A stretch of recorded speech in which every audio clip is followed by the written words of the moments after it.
අපි අහලා තියෙන විදියට මේ ලංකාවේ පැරණිම රාජධානිය මේ පඬුවස්නුවර රාජධානිය කියලා කියනවා.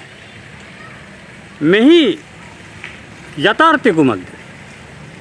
ඔව් ඇත්තටම දැන් පුරාවිද්‍යාත්මකව අපි බලද්දී කරුණු කීපයක් මත තමයි ඉතිහාසයේ අධ්‍යයනය කිරීම කරනු ලබන්නේ.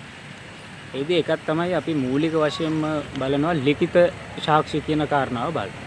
අනිත් එක තමයි නිර්ලිඛිත. ඒ කියන්නේ ලේඛන කලාවක් නැතුව තිබුණු කාලෙදී ඒ සම්බන්ධයෙන් ඇති වෙලා තියෙන තත්ත්වයක් මොකක්ද කියන එක ගවේෂණය කරනවා. අනිත් පැත්තට ගත්තාම අපි කරනු ලබන විද්‍යාත්මක පරීක්ෂණ මෙන්න මේ දේවලුත් එක්ක අපි බලපුවාම පඬුවස්නුවර ඉතිහාසයේ යුග දෙකකට බෙදෙනවා. ඒතර පළවෙනි නිර්ලිඛිත මම අර මුලින් සඳහන් කරපු ඒ යුගය තමයි ලිඛිත සාක්ෂි නැති කාලය. ඒ කියන්නේ අපි මෙහෙම කිව්වොත් එහෙම දැන්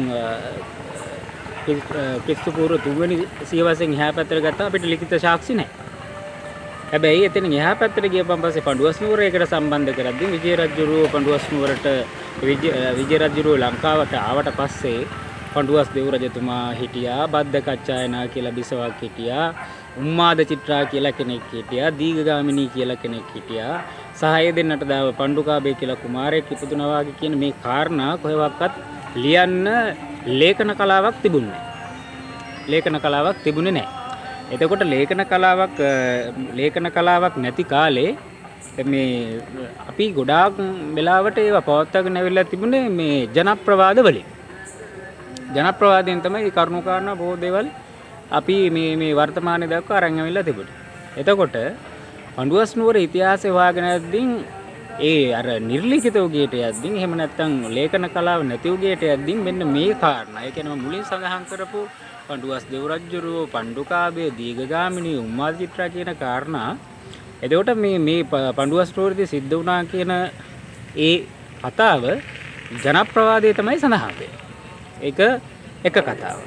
අනිත් පැත්තට ගත්තාම පරාක්‍රම බාහු රජුරුව ක්‍රිස්තු වර්ෂ 13 පමණ මතක හැටියට ක්‍රිස්තු වර්ෂ 12 13 පමණ කාලෙදී පොළොන්නරුවේ රාජධානිය කරන කාලෙදී පඬුවස්නුවර කියන මේ ප්‍රදේශය එයාගේ පරාක්‍රම බාහු රජතුමාගේ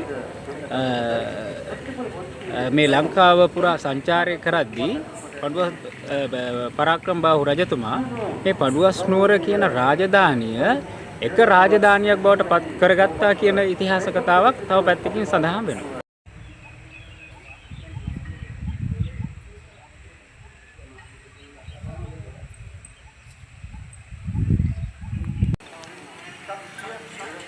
එතකොට දැන් අපිට බොහෝ වෙලාවට අපිට ලිඛිත සාක්ෂි විදියට හමු වෙලා තියෙන දැන් නිසංක මල්ල රජුරුවන්ගේ සෙල්ලිපි වලින් මේක තව පැහැදිලිව කියලා තියෙනවා. දැන් එහා පැත්තට ගියපුවාම මේ පරාක්‍රම බාහු රජතුමාගේ රජමාලිගාව අපට දකින්න පුළුවන්. දැන් ඒ සම්බන්ධයෙන් නිසංක මල්ල රජතුමා පැහැදිලිව කියලා තියෙනවා පරාක්‍රම බාහු රජතුමා සංචාරය කරද්දී මෙන්න මේ රජමාලිගාවේ මේ රජමාලිගාව හිටියා සහ මේ කටයුතු පවත්වාගෙන ගියා කියන කාරණය නිසංක මල්ල රජතුමා පැහැදිලිව කියලා තියෙනවා. එතකොට අර මම මුලින් සඳහන් කරපු උම්මාද චිත්‍රා දීඝගාමිනී කුමාරයාගේ කතාව සහ පණ්ඩුකාභය කුමාරයා කියන කතාවට සම්බන්ධ එක්තැන් ගියක පිටලා තියෙන පඬුවස්නුවර කියලා ජනප්‍රවාදයේ සඳහන් වෙනවා.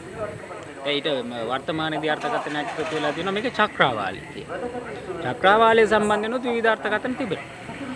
හරි දැන් මේ තියෙන ගොඩනැගිල්ලේ නටබුන් බොහෝ වෙලාවට කියන මෙතන යුද ජයග්‍රහණයෙන් පසුව ඒ සමරු ස්ථානයක් කියලා එක පැත්තකට කියනවා.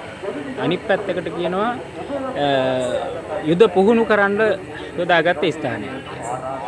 අනිත් පැත්තෙන් දැන් ජනප්‍රවාදයේ සඳහන් වෙනවා මෙතන තමයි උම්මාද චිත්‍රා සහ දීඝගාමිනී කියන මේ දෙදෙනාට දාව පණ්ඩුකාභය කියන කුමාරයා ඉපදුණු එක්ටැන් ගිය පිහිටලා තියෙන කියන කතාවකුත් සඳහන් වෙනවා.